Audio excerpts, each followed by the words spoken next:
Hello everyone, welcome back to my YouTube channel. ඉතින් අද මම කැම්පස් ගියේ නැහැ. මොකද කිව්වොත් එහෙම මේ අද මට ටිකක් සනීප නෑ වගේ කියලා හිතුණා. ඊට පස්සේ ඉතින් මම හිතුවා ගෙදර ඉඳන් මම කැම්පස් යන්න හිතාගෙන හිටියේ. මොකද කිව්වොත් අපේ පැත්තට බ්ලැක් නෑ කිව්වාද. ඊට පස්සේ ඊයේ බලුවාම කිව්වා අද ලයිට් තියෙනවා ඊයේම ගස් කපලා ඉවරයි කියලා. ඉතින් මං හිතුවා ගෙදර ඉඳන් අද වැඩ ටික කරගන්න ඕනේ කියලා. ඉතින් මම උදේ ඉඳන් වීඩියෝස් බලලා මම පාඩම් ටිකේ ෂෝට් නෝට් හැදුවා.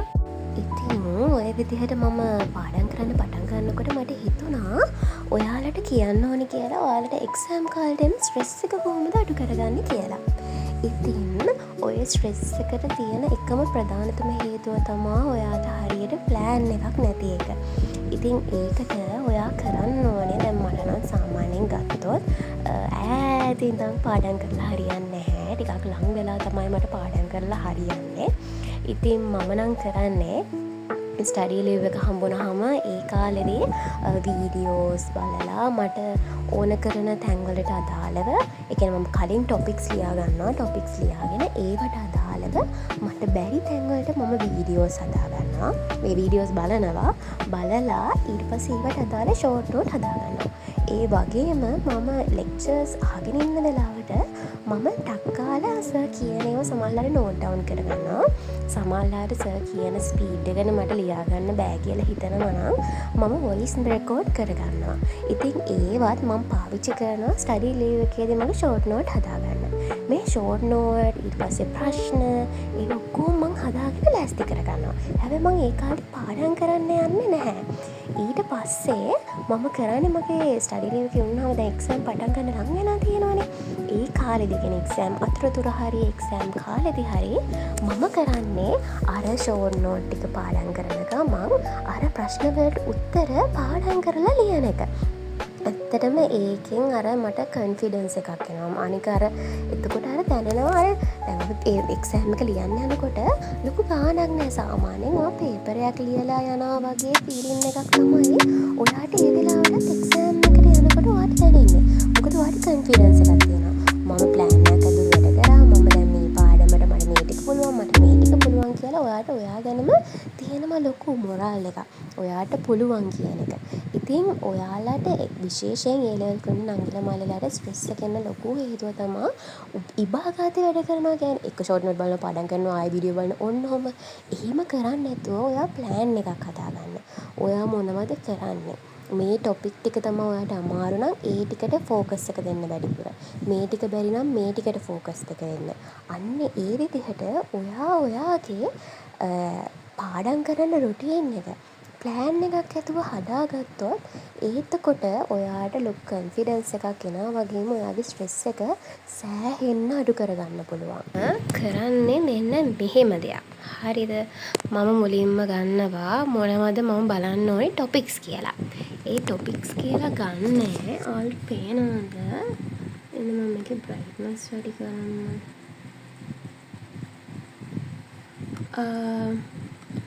මෙන්න මේ විදිහට මං ගන්නවා කී ටොපික්ස් මොනවද මම පාඩම් කරන්න ඕනේ කියලා. මේ ක්ලෝඩ් එකෙන් මම අර කලින් වීඩියෝ එකේ දාගෙන තිබුණ ඇප් එක තියෙන අන්න ඒකෙන් ගන්න. මම මේක ෆෝන් එකෙන් අරගෙන මගේ ලැප් එකට මම ෂෙයා කරගත්තා. එහෙම අරගෙන ඊට පස්සේ ඒකට අදාළ ටොපික්ස් නානේ. ඊට පස්සේ මම මේකට ඉල්ලුවා මේ ටොපික්ස් ටික 1 by 1 මට කියලා දෙන්න කියලා. එතකොට තමා මෙයාලා මෙහෙම එකින් එක සරලව මේ සමහර තැන්වල දෙනවා memory aid for the symbol. අපිට memory ඒ කියන්නේ ටිප් එක පාඩම් කරන්නේ කොහොමද කියලා ටිප් හිටන් අපිට දෙනවා. ඒක නිසා මම දැන් මේගොල්ලෝ මට ස්ටඩි ගයිඩ් එකක් දුන්නා. මම කොහොමද ස්ටඩි ගයිඩ් එකක් එපා මට කියලා දෙන්න කියලා. ඊට පස්සේ එයාලා ආයේ මේ වගේ කියලා දෙනවා. හරිම ලේසි තේරුම් ගන්න හරිම ලේසි. දැන් මම පාඩම් කරන්නේ ට්‍රාන්සිස්ටර්ස් නිසා මේ වගේ අඳින ඒවා තියනවානේ. ඉතින් ඒවා තමයි මම වීඩියෝ බල කළේ. ඉතින් මම මේකෙන් පාඩම් කරනවා. මේකේ පාඩම් කරලා මට දැන් හිතනවානේ මට මේකේ පාඩම් කරාට මම මේක අඳින විදිය දන්නේ නැහැ කියලා. අඳින විදිය දන්නේ නැති වුණාම තමයි මම මේ වගේ වීඩියෝස් මෙන්න මේ වගේ මේ විදිහට ඔයාලා පාඩම් කරාම ඔයාලට තේරෙයි සෑහෙන්න පේපරයක් ලියනකොට මේ විදිහට හැම සබ්ජෙක්ට් සබ්ජෙක්ට් මේ විදිහට ප්ලෑන් එකක් මොකද කෙමිස්ට්‍රි ඕගනික් පැත්තේ මාර විදියට ස්ට්‍රෙස් එකක් ගන්න තියෙන දෙයක් නෙවෙයි. සමහර ඉලෙක්ට්‍රොනික්ස් මම කරන්නේ මේ විදිහට ටොපික් පාඩම් කරලා මේක අමාරු ඒවා තමයි මම වීඩියෝස් බලන්නේ. ඊට මේක පස්සේ තමයි මම පාඩම් කරන ඔයාලා මේ නෝට් එකක් දාලා මට ඕන විදිහට මම පාඩම් කරනවා. පාඩම් කරලාගෙන අදහස් අරගෙන පාඩම් කරලා අමාරු ඒවට තමයි මම මේ වගේ වීඩියෝස් බලන්නේ. එතකොට කාලයක් ඉතුරු වෙනවා. තේරුම් ගන්න හරිම ලේසි. ඉස්සරහට වීඩියෝ එකක් ගේනම් හරියටම පිළිවෙලට එක්සෑම් එකට කලින් කොහොමද වැඩ කරන්න ඕනේ, එක්සෑම් එක කාලෙද වැඩ කරන්න කොහොමද කියලයි මම හොඳ වීඩියෝ එකක් ඔයාලට එවන්නේ. ඒක ගේන බලාපොරොත්තු ඉන්නවා. මේ දවස්වල මගේ තියෙන එක්සෑම් එකත් එක්ක තමයි මට ඉතින් ටිකක් විතර අමාරු. මේකත් මම හෙන මේ ලොකු මේකක් දීලා තමයි මම මේකත් කරේ. මොකද කිව්වොත් මම මේ දවස් ටිකේ සනීප නෑ. ඒකත් එක්කම තමයි මට එක්සෑම් එකට පාඩම් කරන්නත් සිද්ධ වුණේ. ඉතින් හැමදේම බැලන්ස් කරගන්නත් එපා. ඉතින් ඔයාලත් බලන් ඉන්න නැතිනේ මගෙන් වීඩියෝ එකක් එනකන්. ඉතින් ඒක නිසා තමයි මම ඉක්මනටම මෙහෙම වීඩියෝ එකක් ගෙනාවේ. මේ වෙලාවෙත් අපිට තියෙනවා මට තව දවසකින් තියෙනවා මැක්‍රෝ ඉකොනොමික්ස්. ඉතින් බලලා ඇති කෙමිස්ට්‍රි කරන කෙනෙක්යි මේවා කරන්න කියලා. ඇත්තටම ඉතින් අපිට මේ දේවල් ඕනේ. ඔයා හිතන්නකෝ ඔයා කෙමිස්ට්‍රි ඉගෙනගෙන මොකක් හරි දෙයක් ප්‍රොඩියුස් කරනවා. ඒක ඔයා බිස්නස් එකක් විදිහට කරනවා නම් ඔයාට ඉකොනොමික්ස් පැත්තේ නොලෙජ් එක තියෙනවා. අන්න ඒ වගේ හැම පොඩි තැනේ ඉඳන් අපේ ඩිග්‍රී එකේදී අපිට කියලා දෙනවා. ඉතින් ඒක නිසා ඉතින් අපිට මේ වගේ පේපර්ස් එක ඉතින් ලියන්න වෙනවා අපි කොමර්ස් කරේ නැති වුණත් ඉතින් අමාරු නෑ. මොකද අපිට හැම එකේම තියෙන්නේ පොඩි සරල දේවල් ටික විතරයි. අපිට ලොකු හාඩ් දේවල් උගන්වන්නේ නැහැ මේ සබ්ජෙක්ට් වලදී. ඉතින් ඒ වුණාට ඉතින් අපි මොන ක්‍රෙඩිට්ස් ගන්න තිබුණත් මොන දේ විදිහට තිබුණත් අපි හොඳට අපේ එක්සෑම් එක කරන්න බෑ. ඒක නිසා තමයි මම ඉතින් පාඩම් කරන්නේ. මට ඇත්තටම ඈත ඉඳන් පාඩම් කරලා මට පාඩම් හිටියේ නැහැ. මට හොඳම දේ තමයි ළඟ පාඩම් කරනකොට මට සෑහෙන තේරෙන්නේ. ඒකට ඉතින් කලින් ඉඳන් මම ලෑස්තිලා ඉන්නවා. හරියට මොළුවටම දාගන්න එක්සෑම් එක ලඟ වුණාම තමයි. ඉතින් මම හිතනවා මම මේ පාඩම් කරන විදිහ මම මේ කිව්ව ටිප් එක ඔයාලට වැදගත් වෙන්න ඇති කියලා. මට මේක කියන්න උවමනාව තිබුණා ඉතින් ඔයාලට. ඉතින් ඔයාලට වැදගත් වෙන තව ටික මම ඉස්සරහට ගේන්නම්කෝ ඉතින්.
ඉතින් දැන් අපි යමු.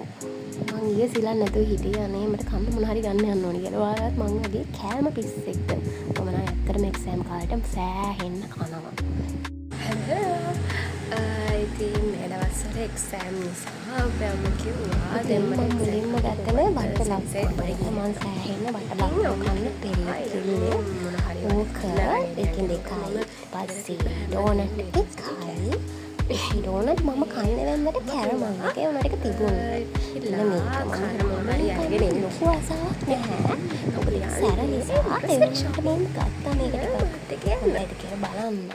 ඊට පස්සේ මගේ ජාතික පානේ Nescafe.